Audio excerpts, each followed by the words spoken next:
Hi guys, welcome to How to Solutions YouTube channel. In today's video, I am going to show you how you can enable ambient mode on YouTube. Before getting into this video, must subscribe to our YouTube channel and click on the bell icon. So the first step you need to do is to open YouTube. Once you open YouTube, you simply need to click on your channel icon in the top right, and then you need to click on settings. Then you need to click on general, and here you need to click on appearance, and first you need to select the dark theme.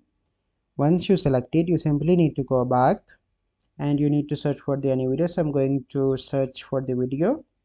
So I'm going to open this video, and once video is open, you simply need to click on the gear icon in the top right, and here in settings you will find an option of ambient mode. Currently it is not present in my country, but if you are present in those countries, then you can see ambient mode here, and you simply need to turn that on from here. So this is a process by which you can turn on ambient mode on YouTube. I hope you find this video helpful.